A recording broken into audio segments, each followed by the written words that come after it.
You know, I lived in some pretty ghetto places.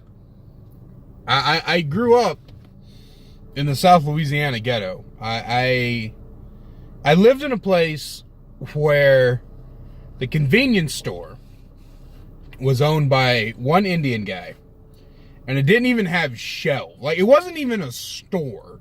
It was like a house that he had like gutted.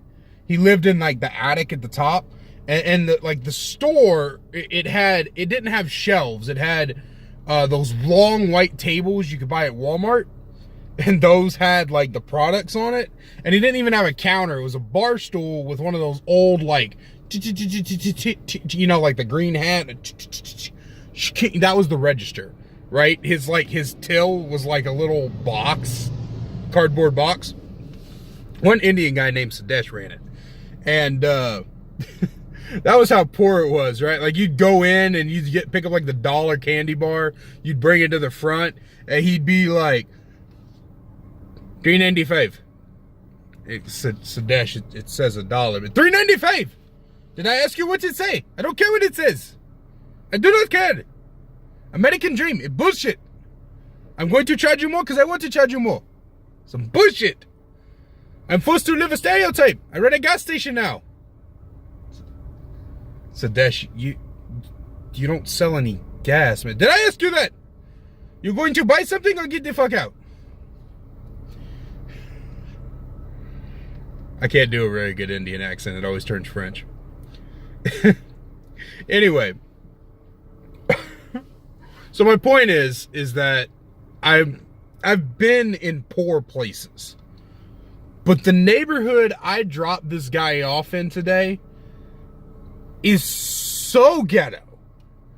I have never seen something this bad. Okay, so we're coming down the highway, and to get to this place, you get off of the highway, and you go down like this really curvy, like almost country road, right? Like, it goes straight from city to beautiful trees, and as you're going down this road, it's nice and curved. They've got the death ditches on the side. I don't know how many of you guys live in places with ditches, but like the ditches that are like, they can hide an entire fucking semi in. I call those death ditches, right?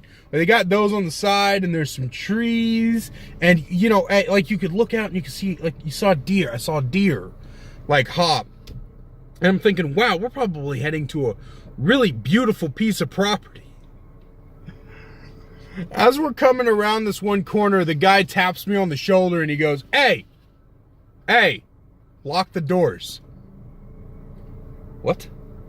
I said, man, trust me, just lock the doors. I said, well, while the car's moving, the doors automatically lock. They have to. He goes, I just want to make sure, man. Okay. So we come around the corner, and instantly it goes from nature's finest to cops. Like, we turn this corner, and the light leading into this neighborhood has bars on it.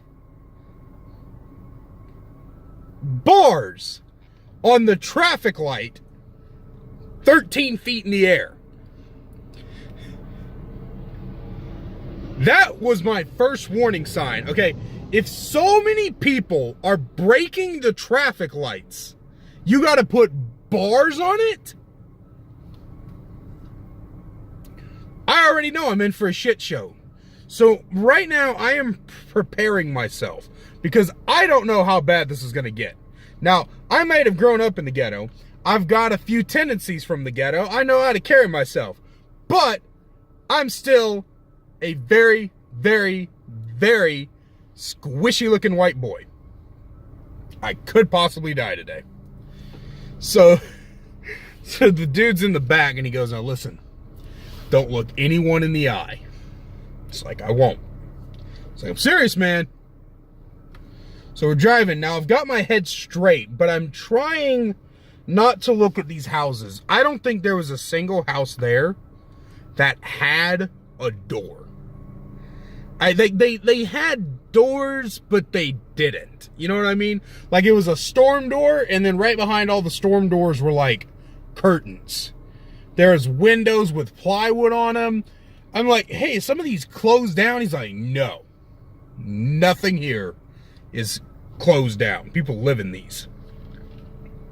Okay? So I'm thinking to myself, you know what? I can't judge. Because I was poor. Well, I still am poor. Don't let me fucking fool you. You know, I understand what it's like to be down on your luck. I'm not going to judge anyone. So we're driving through, and he, you know, and at one point he literally tells me to ignore the GPS because it doesn't really know where it's going, because apparently this place isn't on the GPS. You cannot GPS yourself to this neighborhood, through this neighborhood. You get there. Once you cross that traffic light I told you guys about, the thing acts like you're not, like you're in the middle of nowhere. There's no roads. There's no, like, we passed a Burger King. The Burger King wasn't on the GPS. And it, like, there are people coming out with food. I know it's there. The GPS just completely ignored this place. So I'm driving through and I'm taking a left here and a right there and straight there and ignore the dog. Wait, what? I said, what? He goes, just ignore the dog. So I'm driving. The speed limit on this thing is 15 miles an hour. So I'm going 15 miles an hour. All of a sudden I hear, he said, ignore the dog. I said, okay. I hear, I don't want to look. Okay, that's it. I can't fucking help it. Where the fuck is the dog? And I look to my left, and on this front porch is a Great Dane and a man dressed like a Great Dane right next to him.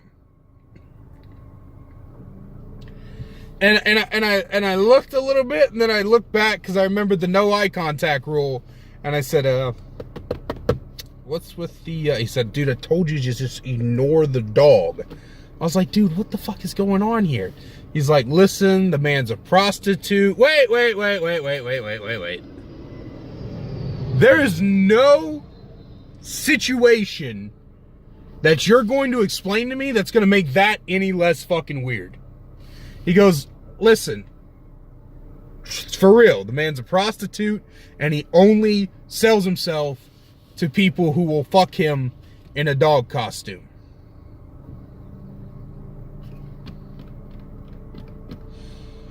And the Great Dane is just great advertising.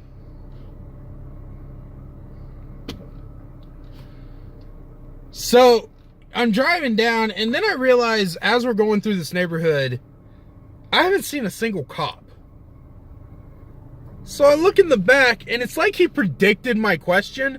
I don't know. This guy's got to take Ubers like all the time, right? Because there's also no cars here. I don't know why there's streetlights.